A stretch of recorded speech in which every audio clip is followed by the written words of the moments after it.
First, as I am discussing contact force, let's quickly view that what are the example of contact force.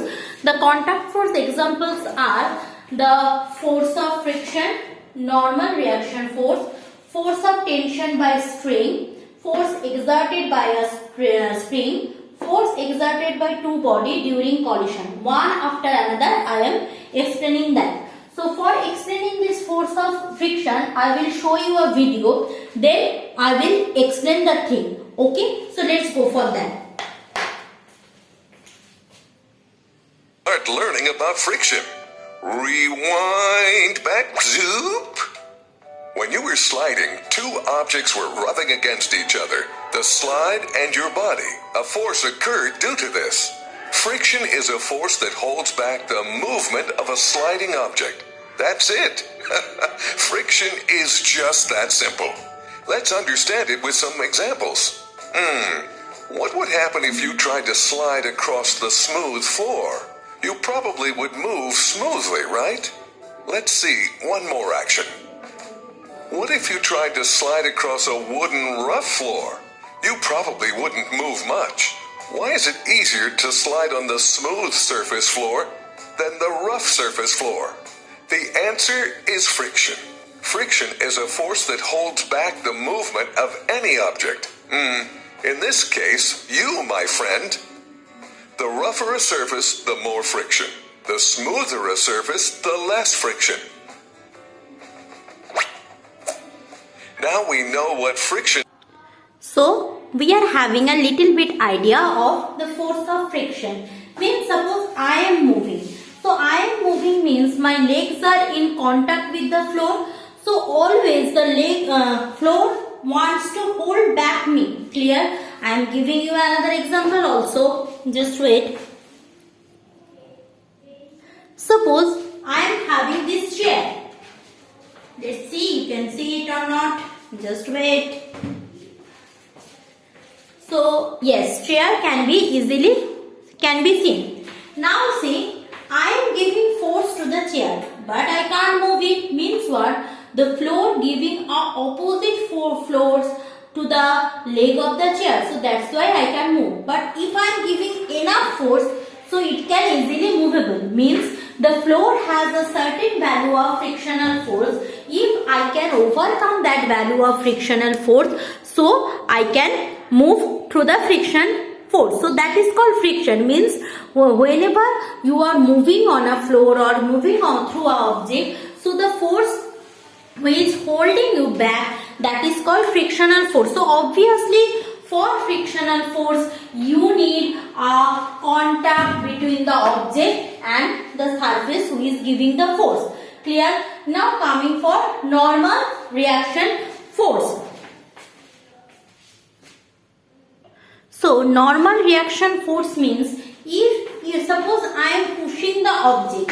So what I know, if I push the object also back push me. Means what? If this is your surface, you are giving force on this.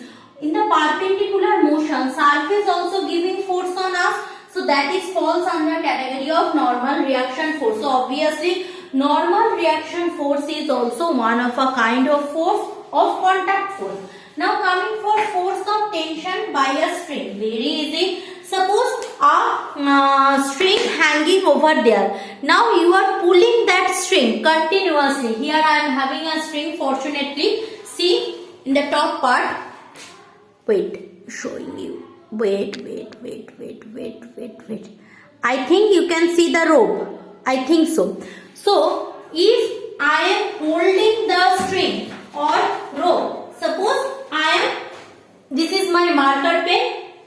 So I am keeping the pin like that. Clear? Means I am holding it like this.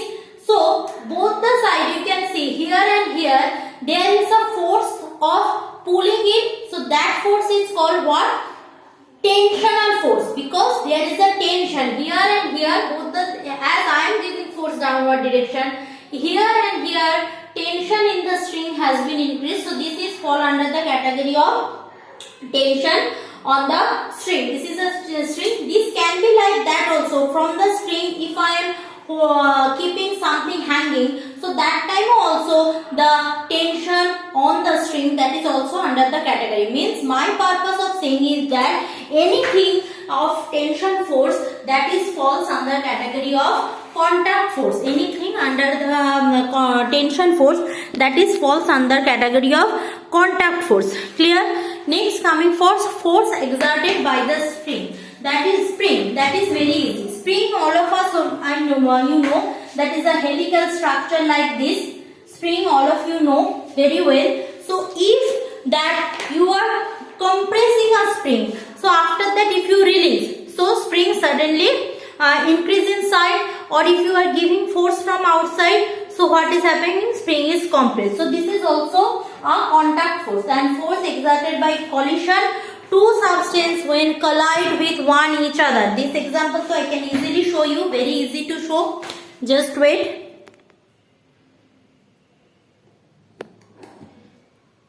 Just wait. Suppose I am giving you. It's not possible. Mobile can't be movable like this.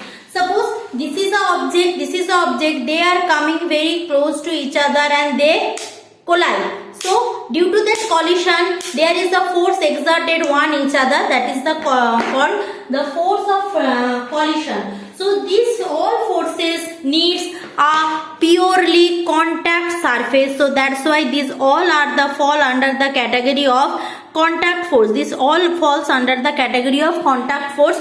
So in your book, everything given, just take a look. So you will get the idea. Now coming for the subject, that is called non-contact force. Okay. Now non-contact force, examples of non-contact force. So coming for the example of non-contact force. Example of non-contact force. So going for the example of non-contact force.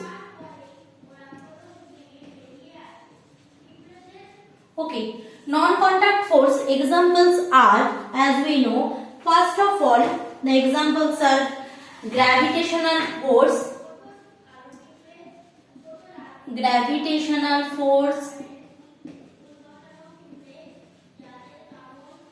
number 2, electrostatic force,